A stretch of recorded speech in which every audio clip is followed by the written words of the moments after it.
Go ahead and start it. Well, we have a guest speaker tonight. His name is Huner, and Raouf is going to introduce him. So hi, everyone. This is going to be an interesting session. Huner, and Huner, by the way, he is born in northern Iraq. And I want to make sure that I got the right thing. He's a stateless Kurdish artist. He grew up in South Kurdistan, North Iraq, and his name means art. So, so that's just an interesting fact. Okay, he's right now living in Bloomington. He's currently the manager for the Waldorf. He studied Western classical art in Erbil, Iraq, and moved to the United States, where he earned his Master of Fine Art in Studio Art Painting at Marywood University. And it's going to be an interesting to talk to us today. He's finding it very challenging, and he wrote a subject that say the challenges of creating an art competition in a world of arts, or an art world. So it's going to be really an interesting way you will tie the composition with a lot of art forms. So with that, I'm going to introduce Huner to you and let him say a couple of words. And hi everyone, I'm very happy to be here.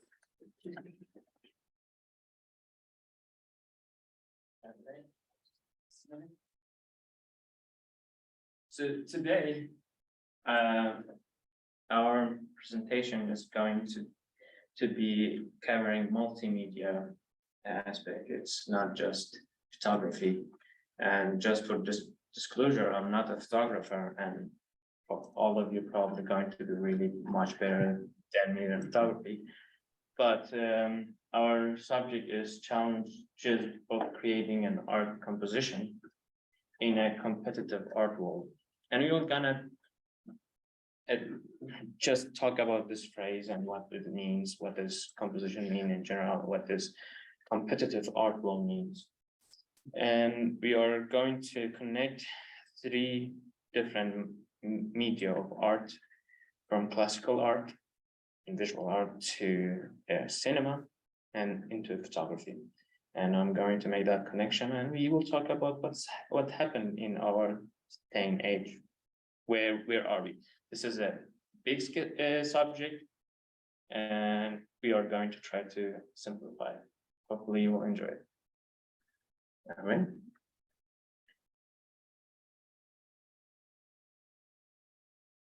All right, so a competitive art world, what does that mean? If we look at the population, how many people make art?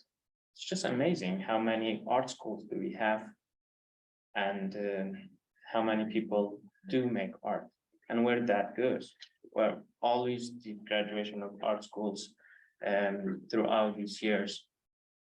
And that's not just something that's happening nowadays, it's more intensified in our modern lifestyle, but it has always been like this. There are many forms of art has been done through civilizations, or like Sumerian civilization and Egyptian civilization, which is Amorau is from Egypt.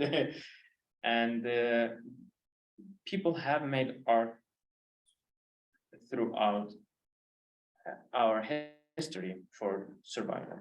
But what stands out, what becomes something that we study in the history and has the mark in our history as a human being, that is what keeps repeating in talks and in our history books, and we talk about it. But there are many rules that goes into that.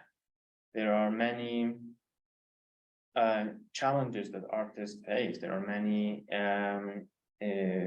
academic ways that artists have made that make us to think about this type of art. We will hit seriously. Have you next? Okay. What's competition?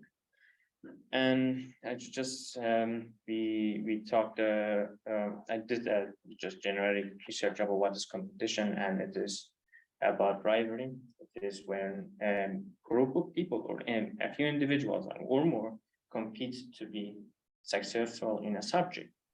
And in this case, it's art.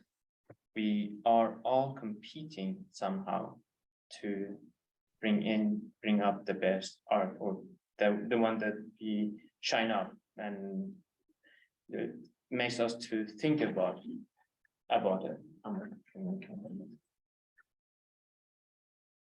And what do I mean about a world full of images? So in our modern living, photography or art has been decentralized because we are just as easy making a photography or photos. And that's a form of art. It's just in our pocket. That's an incredible change that had happened through the history from civilization and painting on the caves to and a tool in our hands that we can make art. And not just photography. Films have been made with phones and have rewarded recently.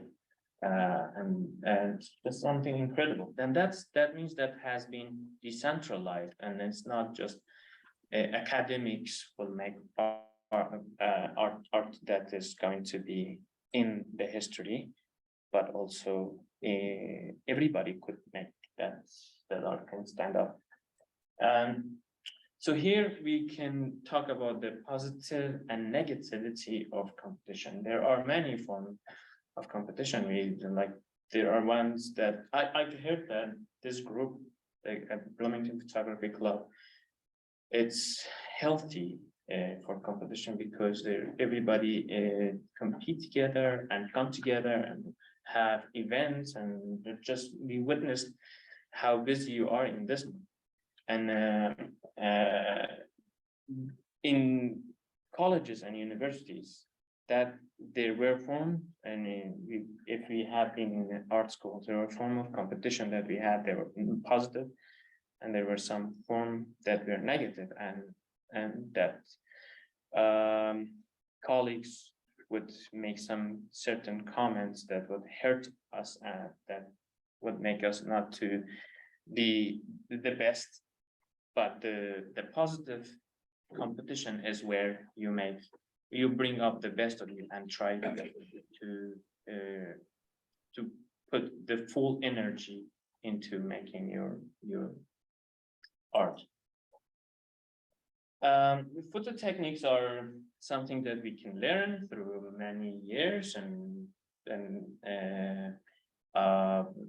through colleges and universities. I'm not going to talk about that because, like we said, you are all much better than me in technique.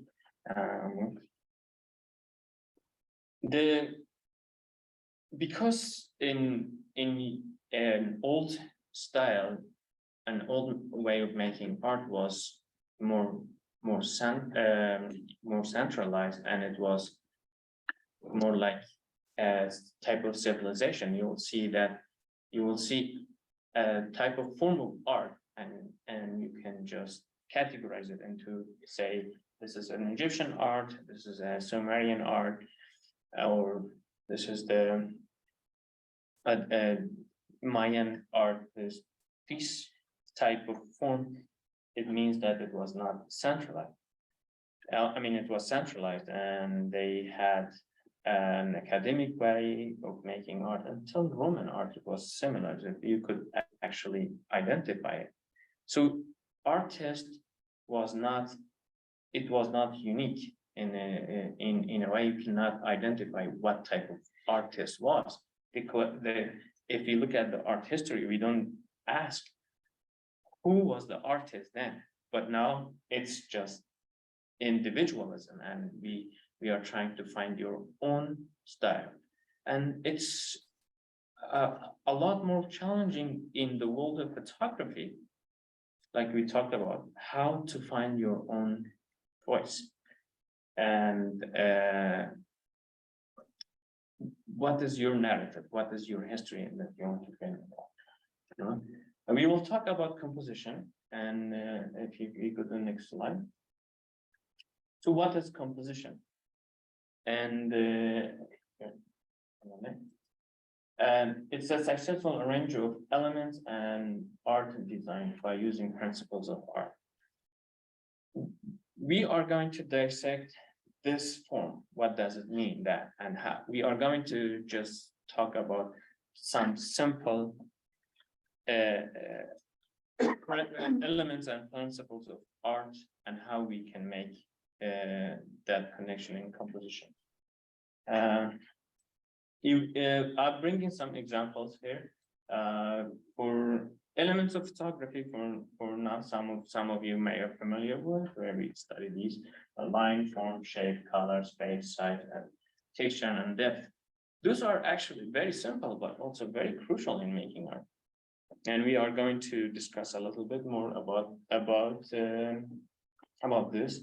And then the next slide is going to be, which is the main and gets more complicated, the principles of photography. Balance, rhythm, pattern, contrast, variety, movement, emphasize unity, proportion, depth, space. All of these big subjects, we can just we can have a session just one of each one of these subjects, but it wouldn't be enough, because if you look at art in all of these forms, it will overwhelm us with how much we are using these techniques to make a successful composition. And that's how we are learned. Why we study these is because that makes us to have a sense of form and organization, how we are going to visually express ourselves. So I brought an example of Pete Mondrian, and what is his process here? Famous a famous artist from Netherlands, and what was his process in the 1920s, the beginning of modern art, and what he did. And if we go to the next slide, we will find that he uses the Petrovian form, its oral third, into making his artwork. And that's actually reoccurring form of making art. And that's also not just in art, but film and photography. We have here a painting, famous painting, The Death of Socrates by David. If we look at it here, this painting has the rule of third. If we divide this into 3 sections, I see where is the center going to be right here, and that's another rule of third that the artist used. This is the new classical art. They were meticulous about composition and how they made art. And if you look at this composition here, he is using a triangle. Look for triangles in here. And usually triangles means sturdiness and that's about balancing, like L-shaped triangle. That's why he used that type of composition. Now here you'll see Plutus here sitting down, he's sad, and then it goes to the depth, and here he has the depths right here in this area. That's another way. So 2 centers going this line going this way, and then there is another center right here. But the main one with the light and the movement right in this area. And we see the depth, which is very crucial element of his composition. So in this, what we can say that David used the rule of third into composing this painting. But there are many other rules that you can go about them to making your art. So the rule of arts, simplification, and circular and triangle type of composition, which we talked a little bit about. Now, circular, it generated from an Islamic art. And the old classical Islamic art used that composition, and it goes inside, it goes circular inside. Now, many artists like Matisse, if you remember, one of his paintings was the dancing that had a circular composition. Rembrandt used that type of composition into making his painting as well. That has roots into Islamic art. Triangle is more the Western form of composition. And there are many others, like rectangular, that use that, but it's not very common. And there are many forms, but we will have, we wish we had more time to talk about all of it. Now, another element that is really, really important into making the composition is the space and depth, like we talked about, why is in this depth is so important. And we will talk about more form of art, not just painting, how depth is used and space is used into just make the subject matter pop up. All right, let's go to next slide. Now here, if we have more examples from classical art, we will see they use the artist Velázquez used the same triangle composition, but the space around the painting that gives it more breathing form. And we can see that the artist used the same form of the role of third. So 1, 2, 3, right here. Same composition. The face is going to be in the focal point. And similar right here, the use of depth in this painting. It's another painting in a painting, and that's create that depth in it. And it's usually on the side, and we can use it in more form of cinema, for example. We can talk about. So now, if you look at it, the face of the character or the figure, it's facing this way. That's why we will have more space in this side. The reason to be is for breathing. We breathe in that side. That's why we want to create more space for that. On this side will be to have more comfort. And it's the same here. If it was the opposite, these two characters were here, it would have been kind of odd. And we will talk about odd shapes as well. All right, let's go to the next slide. Now, next. Here, it's anybody familiar with this scene? Does anybody know? Oh, yeah. All right. All right, of course you know. Godfather. One of my favorite films.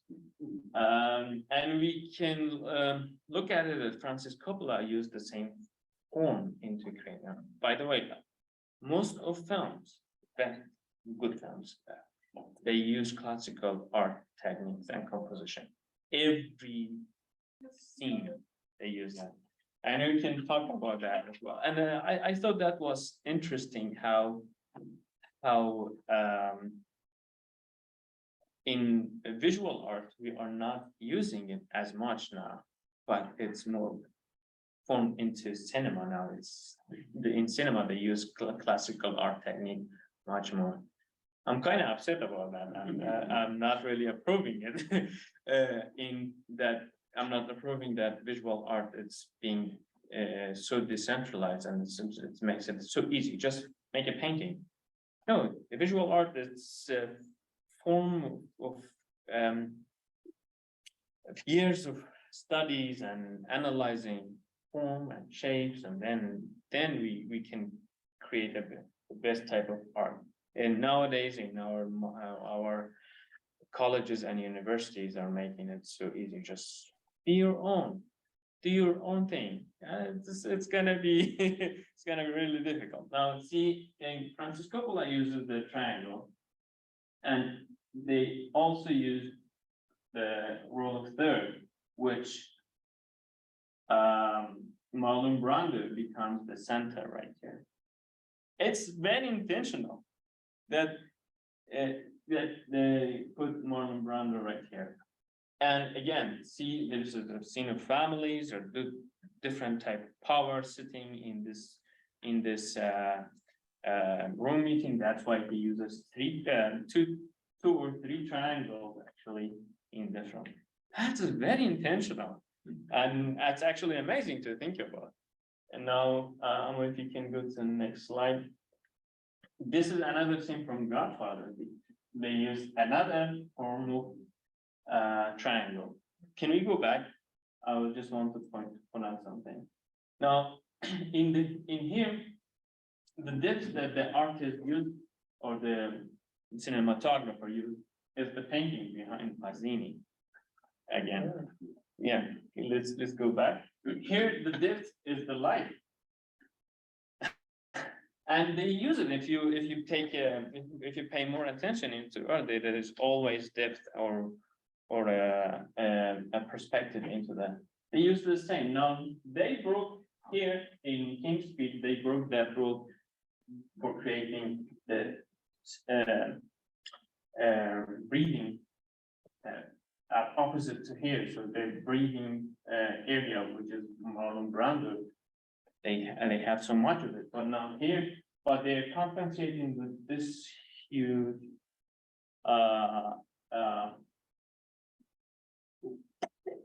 depth and area of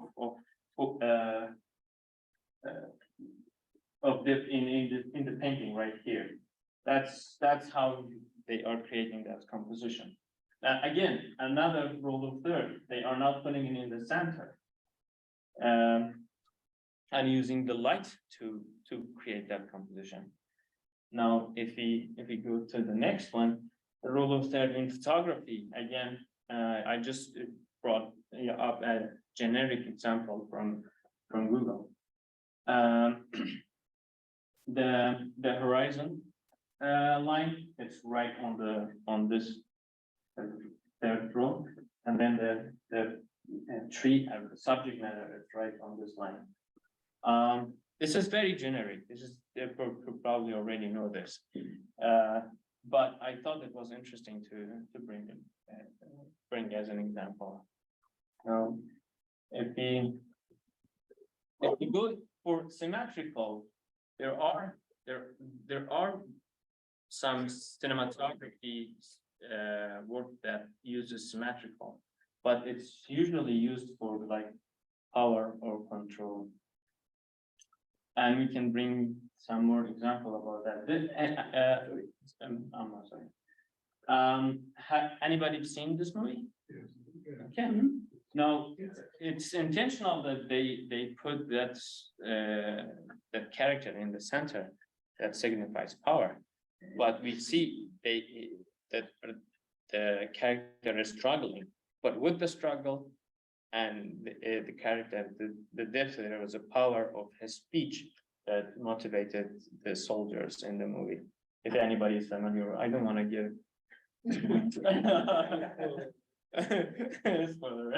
Yeah. Now the rule of center. This photography is very famous, probably most. But if we look at this, why the photographer used the rule of center in this piece, it's to show the strength. The migrant woman or mother shows a lot of strength in this, the vulnerable situation, showing that strength in, and also it shows, if you can, it shows other elements of balance, emphasize, which is going on the emphasize again, and it's right here. And it's using the form of triangle again, but unity, how they are all forming in one hug. This is the element that I thought about, or principle that I thought about this photography. If you go to the next slide. Now here, anybody's familiar with this photography? James Rory cell phone. And if you look at it, the artist used the space to emphasize on the subject. How we are drawn into our device that's in our pockets that we talked about is at the same time that this decentralizing and making us artists, but also making us avoid the light. This is a lot to be said about this picture. There is so much going on around the character while they are just in their phone, walking about. And see, and also use the scale, how we are small and trivial compared to the nature. And if you've seen scene from Castaway where Tom Hanks get lost in the sea, the camera goes farther, and if you remember, and the character gets smaller and shows the scale of the sea. That's how you can tell that he's lost. He's nothing compared to the force of nature around the character. It's similar here. It's a similar techniques that the artist used. It's very intentional. Also, they use all the space. Any of us would be just taking a picture in this area, right? We'll use that space for breathing area and then leave it behind. But now the artist use the proportion, space, and depth to execute this photography. You go to the next one. For the proportion, we can look at this artist, photographer here, and Guinness, is that how you pronounce her name? I just showed the proportion of the difference between the newborn and an adult. And on the other side, you use the depth in this painting and the brutality of the military. By the way, Don McCallum uses, he only focuses on the military subject matters. He goes to into conflict areas and just focusing on that. And in this picture shows the shoe or the sole, what do you call it, the boots, to imply the conquerorship or the control and the devastation that military brings into like civil areas. That's you. And again, the artist uses the same rule of third and the focal point right here. Gives the depth right here. Similar composition techniques that we talked about with most of them. And you see the gun pointing this way as well. So then there's two lines, main lines opposing to each other, right? Two lines, civilians and military. These are intentional thinking of artists. That's incredible composition right there.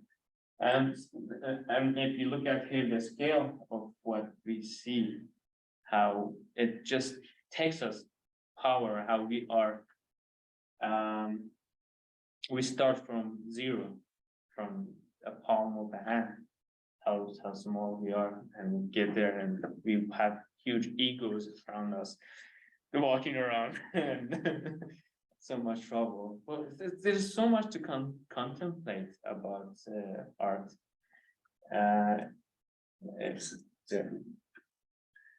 I brought a few examples of Orientalism art, which is kind of ironic, but I wanted to give the examples of Oriental art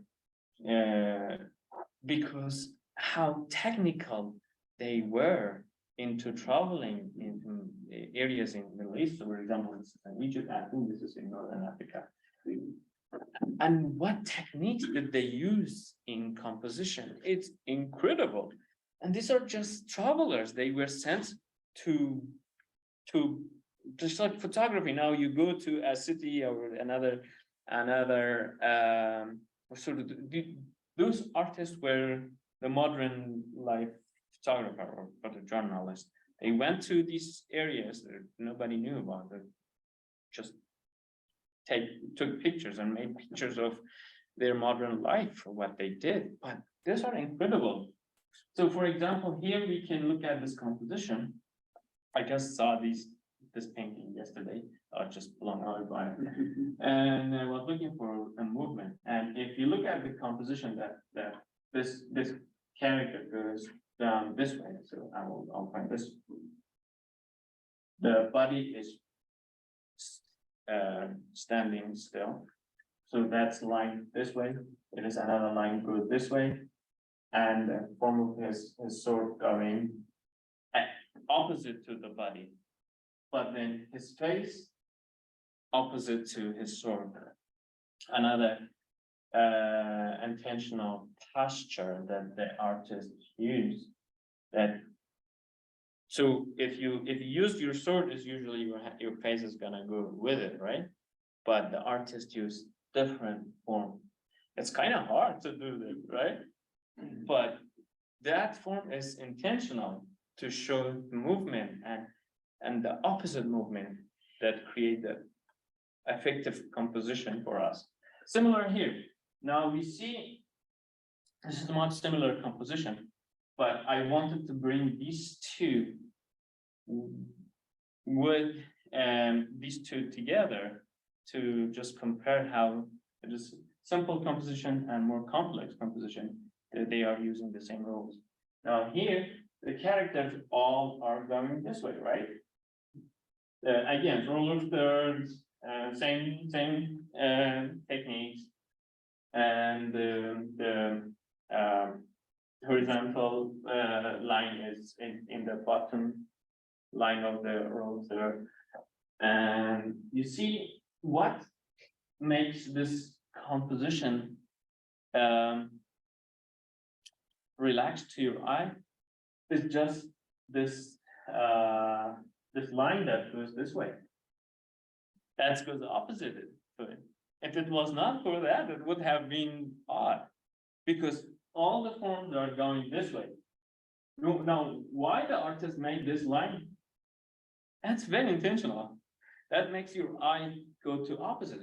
And if you see in the films, a lot of times when a character goes this way, there is another character going that. Even if it's not really a main character, it's just a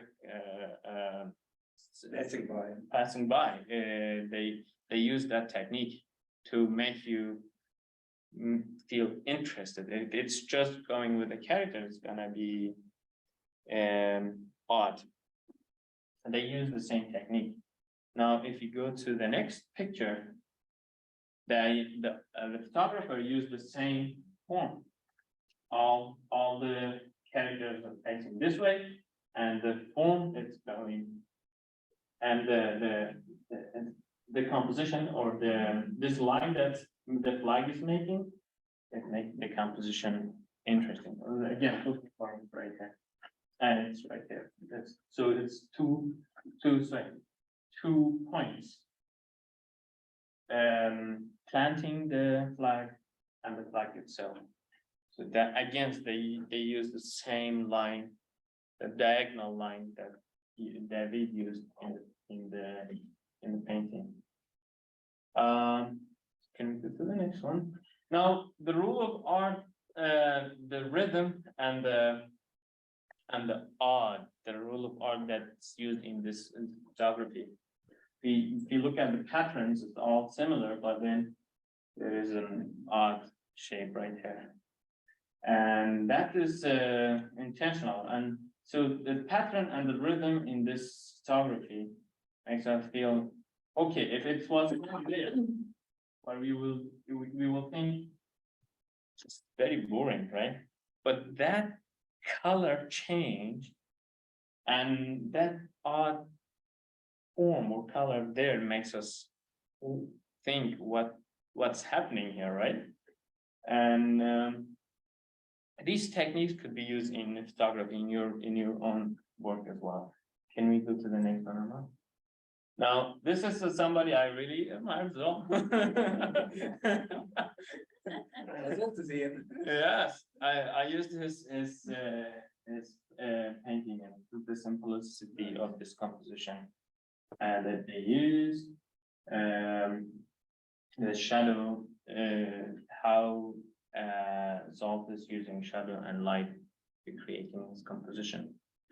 If you look at it again, the role of this form right here, and the line that's creating from the hole, and what effect it has on the window. If we go to the next one, these are some other photography phase or payments that I brought, and they're the same forms that they used into creating this sort of triangle, right? And depth and light here. Again, the form of like the main characters are right or a little bit odd on the side, and the depth that they have here, it's all very intentional. Now, for conclusion of our talk, so we have all form of art use the similar composition principles. We see we made a connection about cinema, photography, and painting, and it's all generated from the same area. And how photography has been everywhere, that makes us more challenging somehow. It's easier, but a lot more challenging because you are competing with a lot more artists and photographers. And who's going to be given the platform? That is challenging. I'm sorry that you are going through so much for that, because if you look at all ourselves, internet, it's all photography, it's all images. And to create your own voice, it's very difficult. It might be less for like artists or cinematography, but for photography, it's in my opinion, it's much more difficult. So to do that, we need to be more armed with the composition technique of classical art, because not many people actually know about this, and it's not being told. It's like a lost technique. It's like how we lost the technique how to create the pyramids. Nobody knows that now. Now that technique is lost, and it's similar. Classical art is a form of art that's not being taught in universities anymore. This is probably intentional. If you look at the painting sessions that we had in Iraq, there were 6 hours, sometimes 9 hours of painting, and now we only have 3 hours of painting. What's happened? We are going for more quick and easy solution, but then we are losing ourselves. We are losing how to be more centered and go depth into subjects. We are very trivial. We are very surface level thinking about elements and art and our surrounding now. And probably that's intentional, that's happening to us. So find your unique voice, find your own narrative. Like how we are going in this massive numbers of artists and individuals, how we are going to be unique in this world, it's incredibly difficult. But that is the challenge that artists have, and that's the challenge that artists to think about and contemplate on that subject. Now, going back into classical art and absorbing that much classical art and analyzing it will definitely make your photography much more powerful. Thank you so much.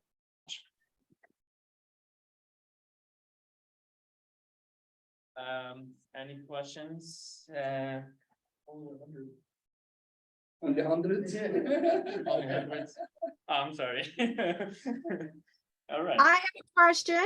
Oh, hi. Oh. Huner? Yes, I'll get back to. Let me stop sharing the screen. All right.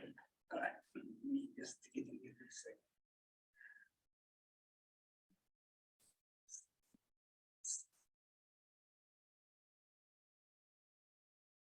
All right, Dorothy. Hi, Dorothy. Huner, how are you? I'm I great. was curious, how would you critique Pollock's work in light of what you have talked about tonight? He's the one that's he did it in a very planned way, but he has the paintings with the scattered it looks like he just swished paint all around. Justin Pollock. Oh, yes. Did he use any compositional rules? I mean, I don't know. I wouldn't know enough I to. don't think he uses compositional word. I think Pollock was pushed by United States as a form of culture that signifies freedom from form. That's what they pushed Pollock for. That's a form of art that was created then, but I don't think that we could continue doing that. I began creating abstract expression art, and I was influenced by that movement. But I think I've surpassed that for now. And that was a form of art that was made at the point where the United States was competing with Europe to symbolically push some form of art that signified freedom from form. And that suggests freedom from like political freedom and so on. These are intentional art movement that happened after World War II. I think I looked at it in the form of geopolitical way more than a form of visual art.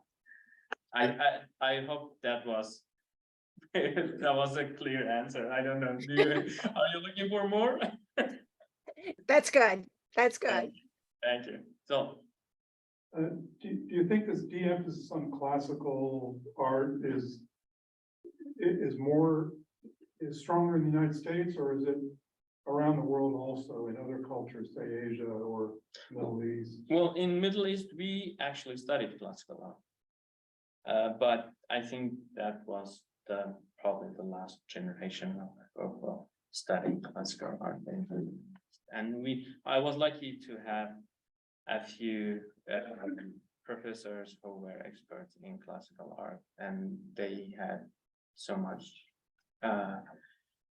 information about it, and we just dissected some paintings over and over, and that's how. And we actually created that as well in classes. I would say it's all over the world. It's happening all over. It's just the movement now that they are going through our universities and culture that makes our processes easier and simpler, but in the meantime, losing us. Hopefully. Good. Yeah. All right. Yeah, your question? I guess more of a comment. I appreciate the ideas. We started a critique group in January Mhm. and try to move away from the idea of just, how to click buttons to make your picture better, but the composition, the feel, all the things that you said here in so many questions that I can't ask them all in the time that we have, but just appreciation for how you talked about composition and the feel of finding a voice, and that's kind of the way we want our critiques to go. They're not so much technical, but what does the photo say?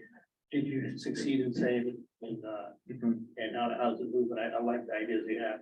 Interesting that in photography, we like to blow out, have the main guy in focus, main character in focus, and everyone else behind is out of focus. But the examples that you show is you can still see the depth in the back. They're in focus. You can see that their characters are doing something. And in photography, a lot of times it's opposite. Yeah, in photography, we need to be more intentional, because we are competing more with a lot of more content out there. So it's difficult to stand up. And so there are many techniques that we could use to stand up. And that's why I wanted to bring this example that we're odd on using the odd compositions.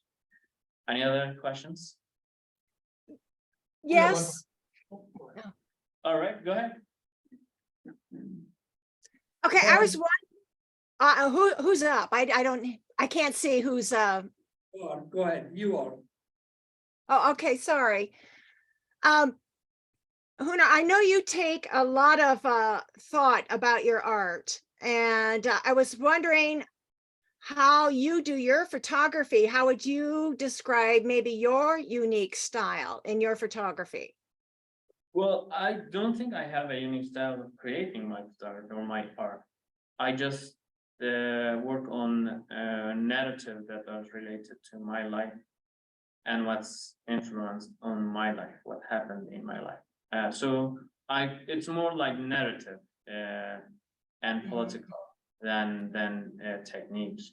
And it's usually something that I'd have to go learn. So if for example, now I am working on a subject about the Yazidi victims of war, and I collected their stories of victims and turned the stories into film scripts. But I don't know how to write film scripts. And I went an intense study on how to write film scripts. Then I had challenges of language because I was dealing with 3 different languages: Arabic, English, and eventually Kurdish. So there are, like I said, the thing that I was criticizing is that we are going for quantity of things rather than the depth and quality of it. And that is the form that I try to avoid in my new art that I'm making. It's more, I go into the depth. That's why I created this film script. And also the depth, I was dealing with 3 different languages, changing or translating these languages into, or the stories were taken in Kurdish, translated into Arabic, then I'm translating into English, again back to Kurdish. So that's another circle that I thought about. So yes, it's a process. I'm sorry. Any other questions? Yeah. Yes. I totally agree with you about people looking at classical art to get inspiration with your own photography. And I would also point out to people within photography, look at the work of the concept of Roland Barthes and Punctum and Studium. If you don't know what that is, you might want to take a look. That's very useful to think about with photography. But in your comment about competition, like a lot of people will say, oh, all I want to do is please myself. Mhm. My photograph is just for me, Right. which I think that's not very realistic. I think we're not for the competition. Well, What would be the value? well, those people who think that my photography is for me, they are comfortable with what they are going to produce. But it's usually what makes us have pain to and pushes us for more and pushes us to break our barriers is that feeling of being behind. And that's a form of competition. You look at successful photographer and you tell yourself, I do better photography and I needed to be more and make more. That's what drives us to make better work. But if you are just making for comfort, then that's another way of looking at it. That it's a little bit changes with motivation and how motivated the artist is going to be. The artist make incredible photography again. I'm not saying that this is a rule that everybody who's comfortable and just being themselves, they wouldn't make a good art or good photography. But I think that competition sometimes drive us to bring us the best, then bring the best out of us. So I would say competing against yourself too, competing in one way or another. for sure, yes. You look, sometimes you look at your own work and think what I was thinking back then, or you will go back in very early age and you'll say, there was something, it could be both ways, we could have made art when we were younger that is really incredible, or we can just say, oh, what I was thinking then. I think it's a useful tool. I like to think with compositional rules as tools instead of rules. You don't break tools. Yeah. You do break rules. So why would you want to break rules? Why don't you just use the tools or not use tools? Well, yeah. Another way, I think that. If we think that the visual art is a form of language, then that is what is the alphabet of the language is the elements and the principles of art. And we can dissect or look at your own photography and think more depth about, more intentional about what you're doing. And I think that's gonna be a useful tool. And if you want to break them, then that is totally up to you. That's intentional, but yet just to start with breaking rules, I think that's kind of chaotic. We need to learn how to speak, then to learn how to form poetry, right? And if you go just form poetry, that's kind of hard. That's my that's what I would say about it. And that's my criticism of academic art now, that they don't teach us the alphabet to make us create poetry. It's like a musical instrument if you don't know how to play the instrument. Exactly. Music is amazing. They are still very consistent about classical art. They are, if somebody is classical art, they are really adamant about making it really right. It's a little bit different. The ear is much more discerning than the eye, I think so. Yes. And it's more abstract. So voice is more abstract than the visual. That's why it's a little bit harder, or I guess easier. Yeah. Any other questions? Well, thank you very much. I hope you enjoyed the talk. I'm really happy to be. Great, thank you. Thank you so much, Huner. Well, thank you all for attending our meeting this evening, and we look forward to seeing you all next month. Right? I'm gonna go ahead and end the meeting now. Thank you.